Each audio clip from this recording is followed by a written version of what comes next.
met, and you just take it on faith that everything they wrote was true.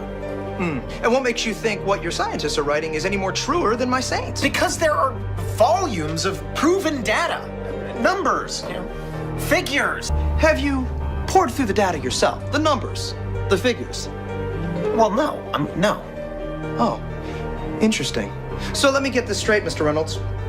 You get your information from a book written by men you've never met, and you take their words as truth based on a willingness to believe, a desire to accept, a leap of, dare I say it, faith? Come on. Look, I mean, I don't even know how I'm supposed to respond to that. Like, come on. I rest my case. Always question the scientists and their foundations. At the moment, modern physics is not making a lot of sense. What is everything made of? Well, oops, there's about 95% stuff we don't know. Philosophically speaking, it's very uncomfortable. Because if the Earth is in the center of the universe, that means that somebody put it there. Matter tells space how to curve. Space did I get that right? The science community is ignoring a lot of the things that we're looking at, and so normal people are going out and doing experiments. And one of the experiments has turned up an amazing fact that we've not been told, and it destroys the whole idea of this heliocentric system, and that is the moon. Now, you can actually measure the temperature of the moonlight next to the temperature of the shade of the moonlight, and you'll find the moonlight is colder than the shade, the opposite from the sun. So the moon is throwing out its own light, and that light is the opposite from the sun. Now, that tells you that it's not reflecting the sun's light. It's producing its own, and its light is different from the sun's. So, the scientific community have not told us this, because they won't tell us this, because it destroys this idea that the sun is lighting up the moon. Everyone knows, like, if you're in sunlight, it's colder in the shade, right? So if it's 100 degrees in the sun, it's 90 degrees in the shade. You go to the moonlight, like especially in a full moon, especially if it's high in the sky, the moon is its own independent object. It is not reflecting the sun rays. The sun is its own object. Also, about the same size, which is, again, coincidentally, why the moon fits so perfectly in front of the sun during an eclipse. We always thought it was coincidence that even though it was 400 times farther away, that it was also exactly 400 times less diameter, which is why it fits. And the other weird thing about the moon, which everyone thinks, oh, it's just a coincidence, is that we never see the other side of it. It's constantly perfectly rotating, so we only see one side of the moon. Exactly one side. It's not like we have like a quarter of a degree every 5 years or half a degree here and there. It's always the same side. There are no coincidences when it comes to this system. It was deliberately built, but I think it was deliberately built to be detected. And I think we were naturally supposed to figure this thing out maybe as late as the 1970s, but the government figured it out first, and they have been spending a heck of a lot of money trying to keep it a secret. The other question is, well, how come ships don't go off the sea if it's flat? How come ships don't fall off the edge? Well, here's why you don't fall off the edge. There's a 200 to 300 foot high wall that is the border that Scripture says is keeping everything in. Nothing's going past that. Because they don't want you finding out what's beyond. It's a 20,000 foot sheer wall of ice, but that's never stopped me before. Risk? Of course I'm aware of the risks. Thank you for your concern.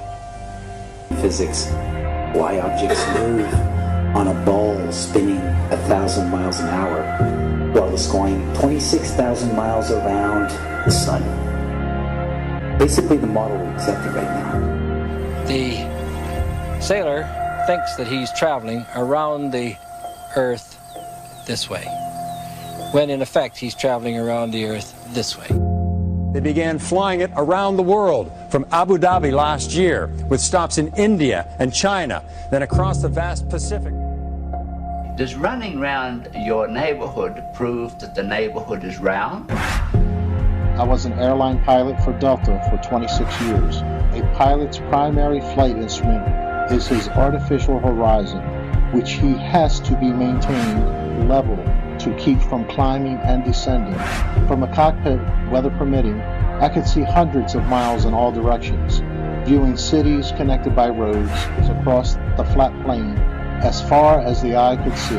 If a pilot is flying around the curve of the Earth, then he should be dipping the nose down, and every 5 minutes he should be dipping the nose down to stay around the curve. That's absolute proof that a plane flies over a flat surface rather than a curved one.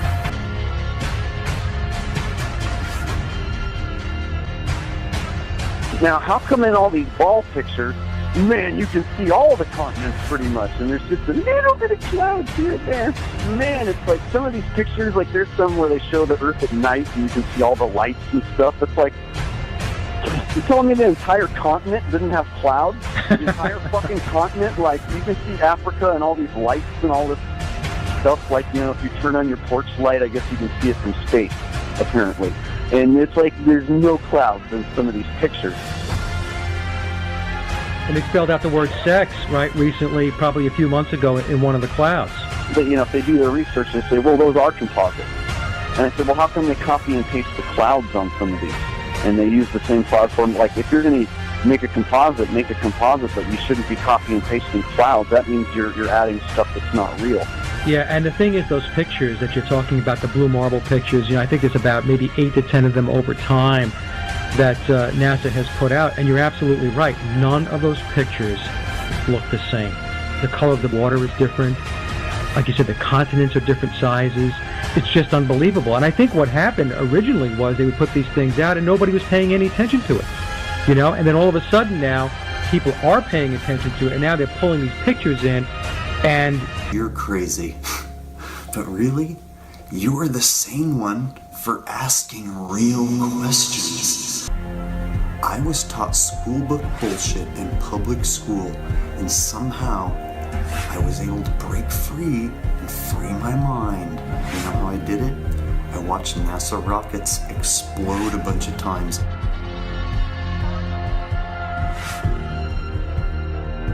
Fly off sideways and not go to space. If you watch the trajectory of the space shuttle, it doesn't go straight up. It always goes in a curve and out to sea.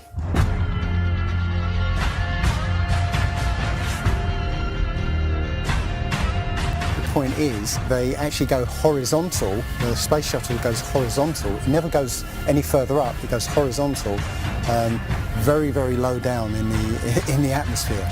You know, it's still in the atmosphere while it's horizontal, so it never gets any higher. And it goes out of sight, not because it goes too high, because it goes too far downrange. And they have a plane that's mocked up to look like a space shuttle. It's a jet-powered aircraft. That's it. It's not a glider. It's an aircraft. And that's what they're fooling us, taking billions of dollars in and giving us images and fake planes for that 10 billion, you know, however many billions of dollars it is. What goes up must come down, and literally we have not ever seen anything that has ever gone up and not come down.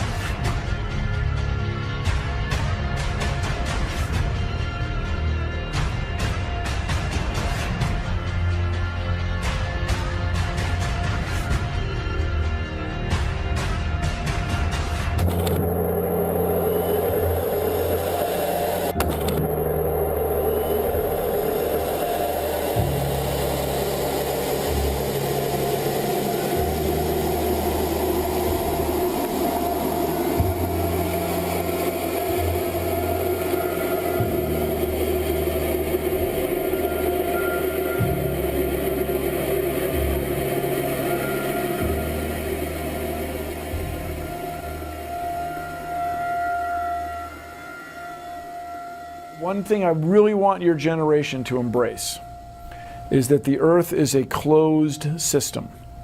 We cannot leave the Earth. There's no place to go.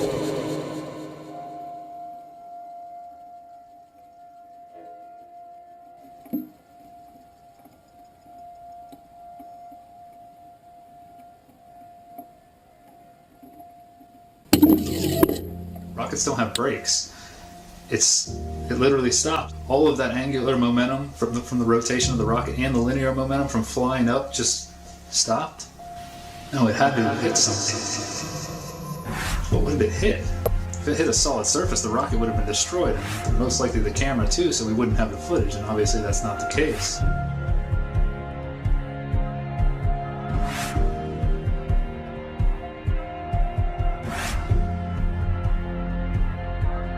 Kicks and deals.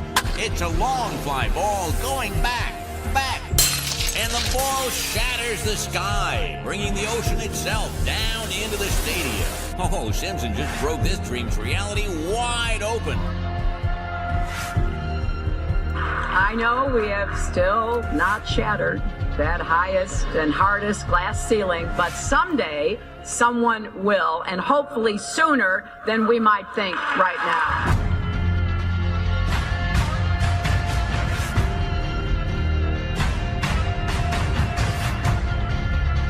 There's no place to go.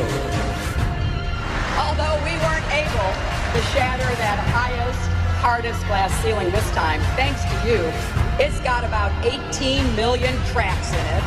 And it may be hard to see tonight, but we are all standing under a glass ceiling right now.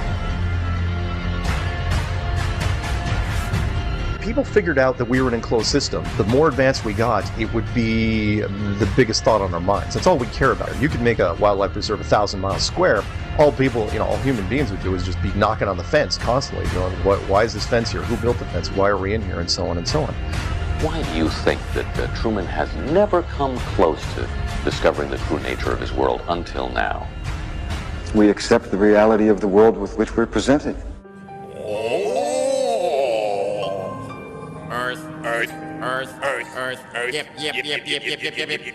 Earth. Yep. Earth. Yep. Oh. Earth. If you start here and you go around long enough in the same direction, you wind up in the place you started from.